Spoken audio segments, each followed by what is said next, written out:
Hi, I'm Emily Watkins, and this is the WBFO Disabilities Beat.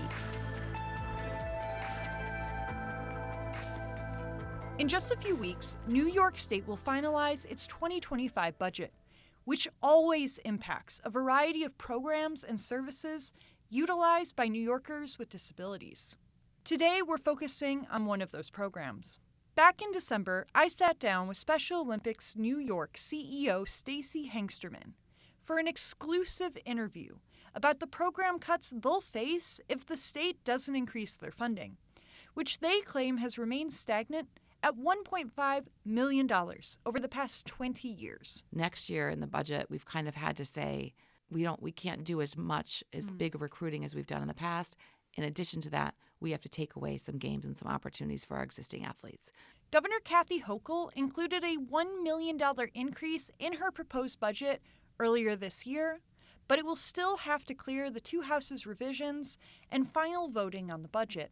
Today, we share part of my interview with Hengsterman, who explains exactly what Special Olympics provides for New Yorkers of all ages with disabilities. This interview has been edited for length and clarity.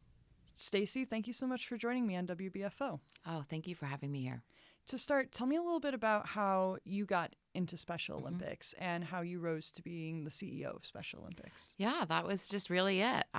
They were looking for a president and CEO of Special Olympics New York. I got the job 5 years ago, and I think what's most notable about it is I live in the Albany area. That's where our headquarters are. We have 7 offices across the state, so obviously a great leadership position for me in my home, in my hometown.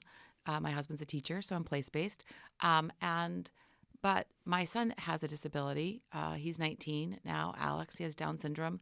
And I've always had a great deal of respect for Special Olympics, but never really knew much about it more than I just thought the big games and, the charity of it all. And so when I got the job, I really realized how authentic it was, how inclusive it was for people with disabilities. And then my son ends up getting involved in a couple different sports, but powerlifting is his big sport right now, which I never would have imagined.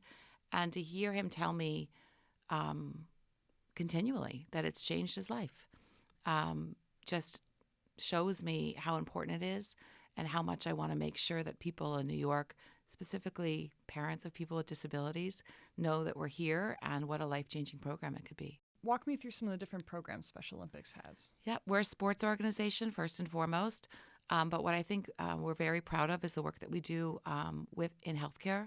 So what Special Olympics has done is really worked to bring the healthcare to train. I think we're just kind of retraining clinical directors. So we have at all of our big games health screenings where we have Special Olympics trained dentists checking out those teeth, making sure everything's okay. We have eyes. A lot of times people with disability, they need new glasses, but they didn't communicate that, so they're not seeing as well as they can. Their ears, their mental health, working on nutrition and making sure they know the right things to put in their bodies. And really, we just kind of say you can't compete if you're not healthy.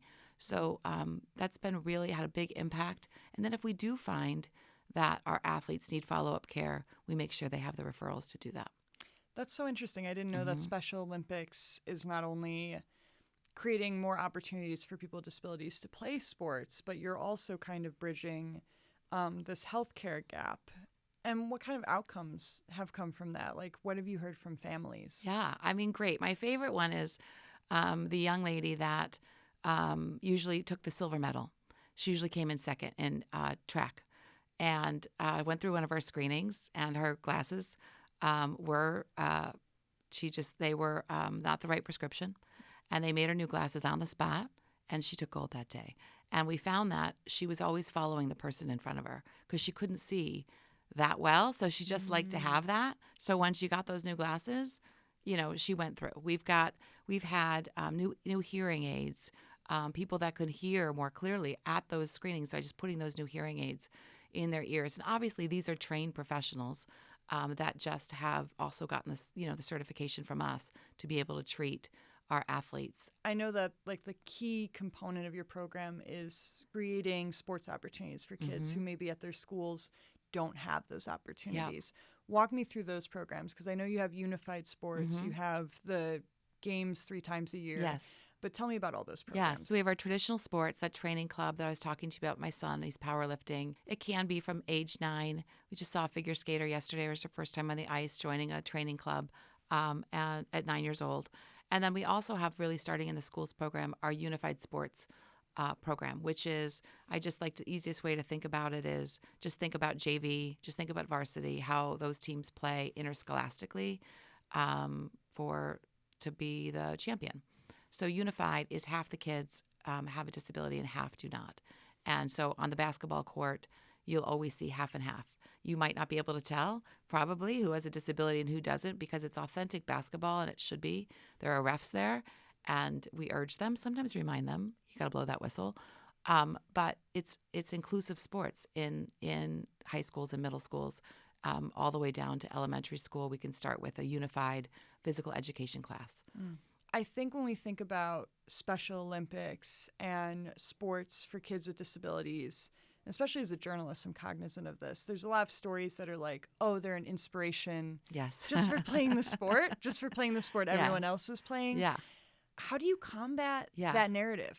What narrative do you want people to understand about disability and about people who play sports with a disability? I mean, the easiest way to combat it is have them meet our athletes. I mean, Matt Graham deadlifted 400 pounds a few weeks ago. So you tell me that's an inspiration for a different reason. He's working really hard. I mean, Trent Hampton runs a 4-minute mile. So I think that I had to learn that too. When you go back to what I thought about Special Olympics, and I thought it was charity, that kind of everybody wins, everybody runs, everybody gets a medal. And when I first saw a competition where our guy lost and really lost, and I thought, oh gosh, could he do it again? And no, this is sports. Nobody gets a do-over. So it's, why would we think that just because you have an intellectual difference, you wouldn't want the same opportunity for competitive sports? A lot of our athletes find us because they've been in other sports programs where they don't follow the rules. And I'm not taking anything away from that. There's other that you're just doing it recreationally. So you get to, try to hit the ball as many times as you can until you hit the ball.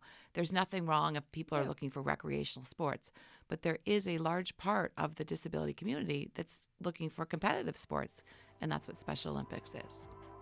To listen to the Disabilities Beat segment on demand, view a transcript, plain language description, and learn more about Special Olympics, visit our website at WBFO.org. I'm Emily Watkins. Thanks for listening.